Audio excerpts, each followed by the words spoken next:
Kim Doze-Lohmann. I'm the Director of Marketing at Martin Pringle Law Firm. I've served in this role for going on 16 years, so I'm happy to be here, and hopefully I can shed some light on all of the questions surrounding marketing and during our pandemic.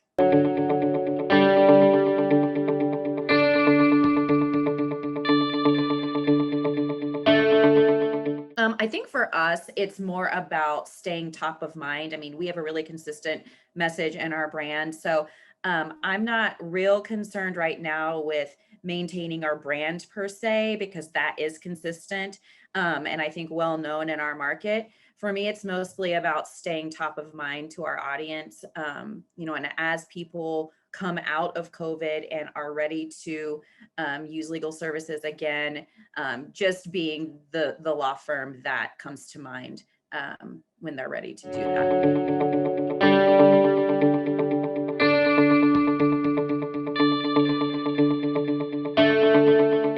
So March rolled around, and I'm just going to give you one quick story. So we have a huge Big 12 tournament party in our Kansas City market every year, where we have 600 people come to the Sprint Center and participate in an all day long event. And so I think it was maybe March 12th this year. I'm driving down the turnpike, and it's everything is unfolding before my eyes, right? The NCAA tournament had canceled their event, and the Big 12 tournament was still on. And so it was very interesting.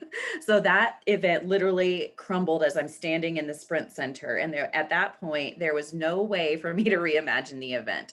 So that was a real kind of kick in the teeth to start off this whole COVID season we're in. And so that quickly set it off, and we realized that as the dominoes were falling, that we really needed to look at other things that needed to be halted. So we really just halted all spending. Like for right now, we have got to halt our spending because we don't know what it looks like. Am I going to have a job in 3 months? Does anyone going to be able to pay for legal services? We had no idea. So outside of the things that we were already contracted to do, again, our SEO and PPC campaigns, maintained, we really just cut all sponsorships for about, and everything else for about 2 months. And then the PPP loans came in, and we all kind of hit our groove, and we slowly started to kind of dabble in doing some other things. But really the spending is what halted everything for us. So it kind of took me back to my nonprofit days, where you have to be really creative with no money to spend. And I've learned that I like having a budget to spend on marketing way more than I don't. It's way more fun. So the spending halt is what really halted us. But we just had to get more strategic with strategic emails, and just, again, like I said before, trying to stay top of mind.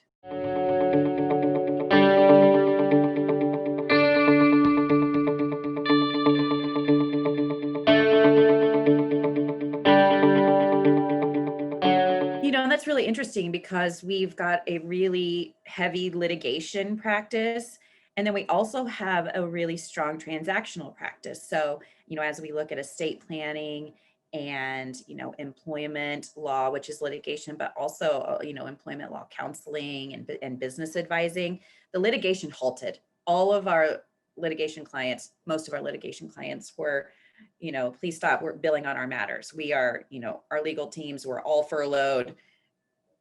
Do not bill on our matters right now.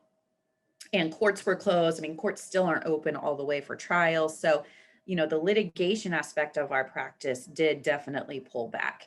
But the business and estate planning and employment advising part of our practice amped up, right? So people were super confused about the PPP and the payback, and how do I handle my remote workforce? And there's just a lot of what ifs. Schools were closed down. Do I have to let my staff work from home? Do I not? What are my obligations as an employer? So we had a lot of that. And then a lot of people were, who didn't have their estate plans in place were coming out of the woodwork for the first time, or, to do an update, just in preparation of, what could possibly happen during the pandemic to a loved one. So two very different aspects of our business that reacted completely differently.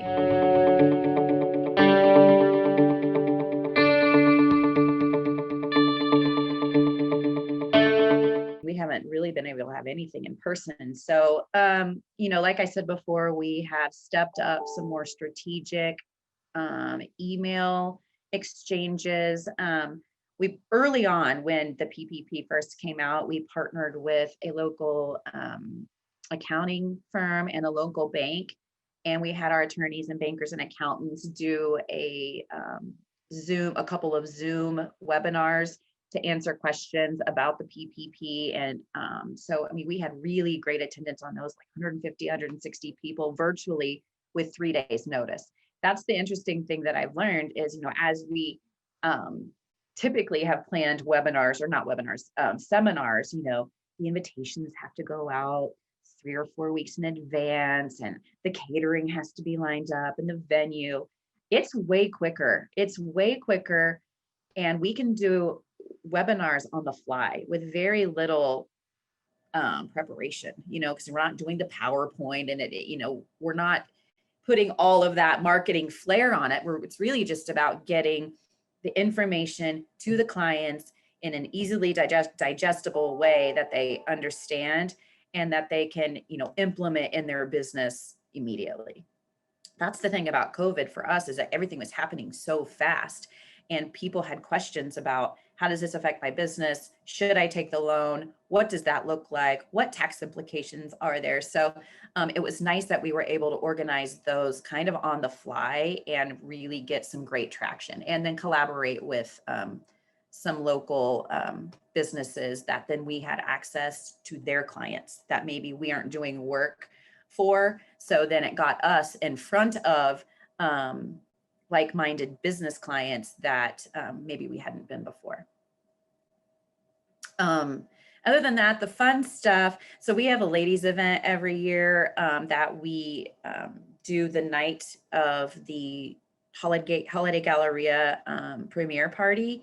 And it's called Dames and Drinks. It's not your average tea party. And we bring our female clients in and referral sources, and we do drinks and food, and then we get backdoor access to the Holiday Galleria premiere party. And obviously this year Holiday Galleria was canceled, but we still wanted to reach those women and support the junior league. So they reimagined their fundraising event for the fall and did Taste of Wichita. So during that time, we bought gift cards to those participating restaurants, and paired it with a bottle of wine. And that's what you see behind me. They're still in the process of being delivered, but so we're hand delivering those. And so we've got a lot of feedback on that. Just that, we're still here. We haven't forgot about you.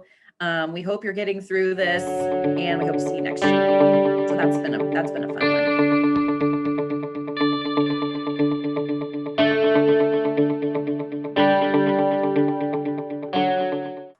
We aren't doing a lot of traditional advertising. We haven't been for a couple of years. We've never done TV. We used to do print ads a long time ago. We do some real targeted radio.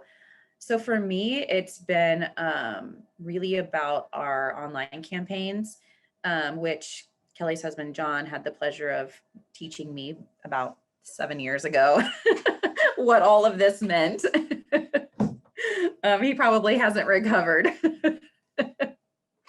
But, it was interesting. So when I ran our referral reports for our online campaigns from October of 19 to October of 20, we actually performed better in 2020 than we had in 2019 with a 310% return on investment. So that's a big win, right? Because marketing typically, at least here sometimes is seen as a cost center. So it's really nice to be able to say, actually, our campaigns brought this much work in the door. So for me, that is a real strong indicator of what our return is. Unfortunately, there's not a lot of things that I can track that say specifically came in through our marketing efforts. Our business we're not offering couponing or anything like that. So for me, it's more about our campaign performance, and then webinar response, and then the engagement we're getting online and through those webinars, and then follow up.